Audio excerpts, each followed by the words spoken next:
Hey guys, welcome to my Geek Rant. So today we are going to be talking about Marvel's Shattered Empire, the entire series. That's going to be books 1 through 4, which is the completion of this little series. Okay, so there's a lot to talk about with this. There's a lot of Easter eggs in here that hint at episode 7. There's some pretty good artwork and not so great artwork, and there's a lot to talk about. So first off, let's talk about some of the highlights. So I really like the battle sequences. Like anytime there was a battle, I think I mentioned this already in my first review, but they really exemplify the chaos of battle, especially the space combat.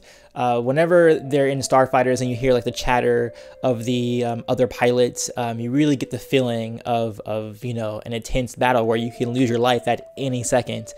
There was one sequence, it was a place called Kawa City or something like that, I can't remember, but it was a place that looked like Coruscant, and it was something straight out of Battlefront. It was like an AT-AT in the middle of this huge skyscraper downtown area, and just like TIE fighters and A-wings just all over the place. And then they even had Y-wings that were bombing the AT-AT, which was kind of like Walker Assault and Battlefront, which is all cool. I like how everything seems like they are informing one another. And there's also something else I want to say that reminded me of Battlefront as well, coming up a little bit later, but I'll explain what I'm talking about there.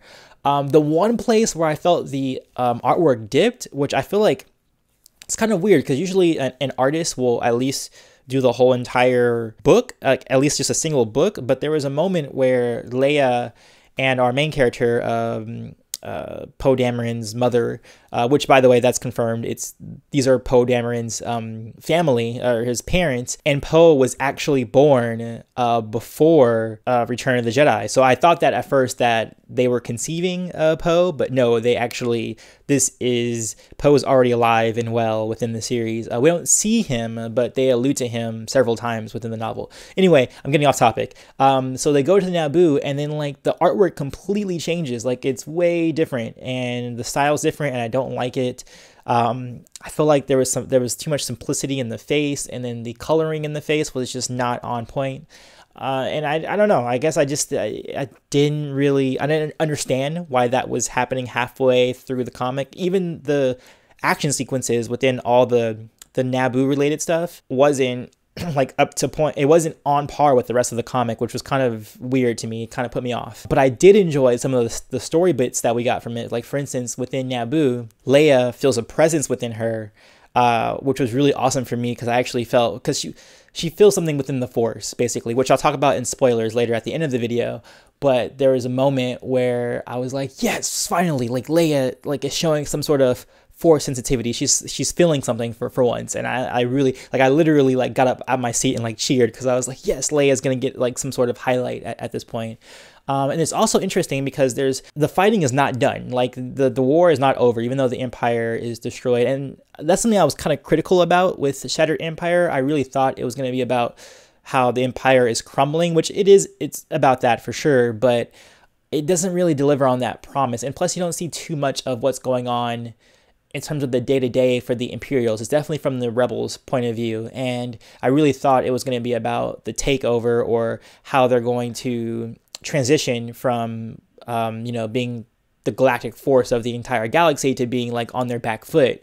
That doesn't really come up. So if that's what you were looking for in this comic, not really here. But that's something I didn't think it delivered on its promise. But some interesting stuff. There are these like robots that look like the Imperial Guard that are still relaying messages from Palpatine, even though he's dead and gone. He's giving these messages to basically all these Imperial officers to keep fighting and to basically just wreak havoc and chaos on a bunch of worlds, one of them being Naboo, which is what we get to see. We get to see how they, you know, deal with that situation. And also at one point, an officer says, hey, Palpatine's dead. How is he relaying this messages?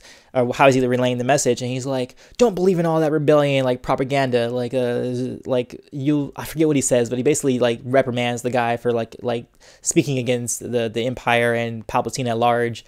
And actually that brings up a good point of how it can make sense within the context of episode 7, why Rey has no knowledge of what happened and why she thinks they're all rumors and myths.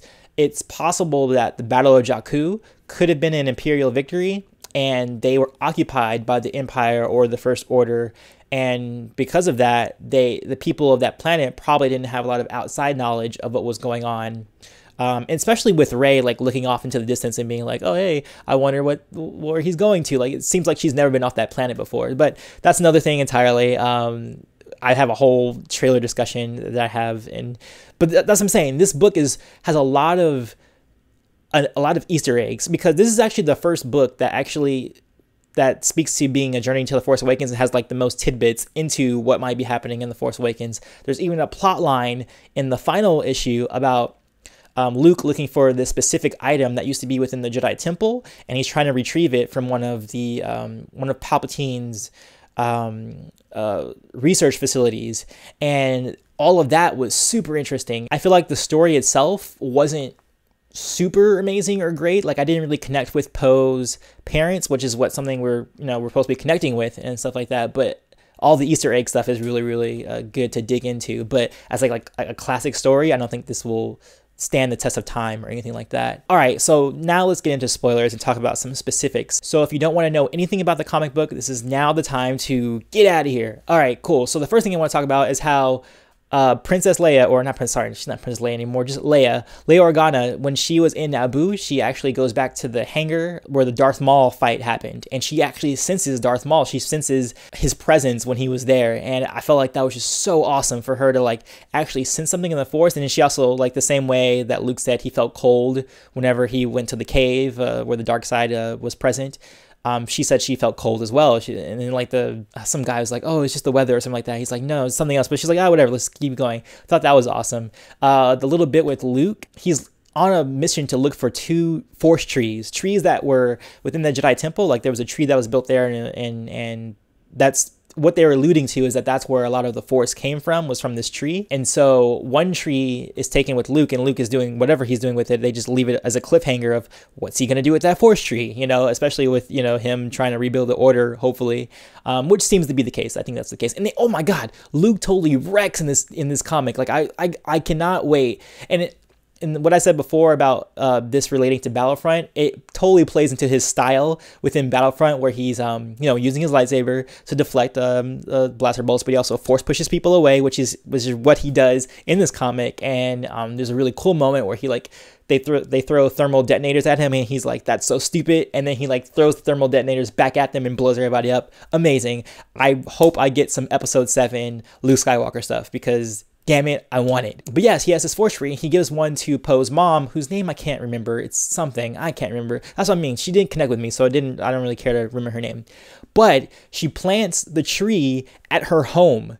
So, I mean, that's kind of alluding for me that Poe is going to be a Force sensitive, because he's been around this Force tree for his whole life. So, I mean, and then the whole title of the new movie is Force Awakens. So I think that's another Easter egg of what's going to happen in that movie. And also, like, the stuff with the Imperial Guards, there's like these robots that they build within his research facility, and then it's the same robot or droid or whatever that relays the messages of what Palpatine wants to happen. And it's cool that he's still giving orders after his death, which is interesting. So I wonder how that's going to play out going forward. And yeah, Palpatine has so many secret operations going on that's really interesting, and I like to see how that pans out. But I think that's everything I want to talk about for this comic. Like I said, not the best in terms of story or connection to characters, but it's really, really deep with Easter eggs. So if you're in love with that kind of thing, definitely a must read. But if you're looking for like a very compelling story and like a classic sequence of events, not really there. The artwork is pretty good.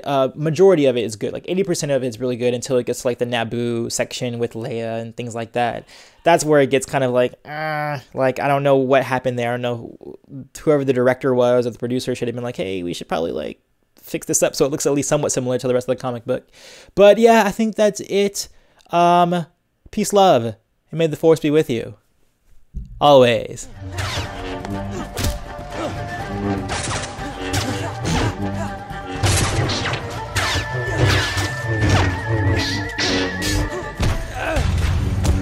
What I've seen in a lot of debates is that people, including myself, either lowball Mace or lowball Sidious to achieve their point. Throw a grenade at him. Alright, now critical strike. Oh, I killed him. Oh no, I didn't mean to throw 2! Oh, that's such a waste. Such a waste.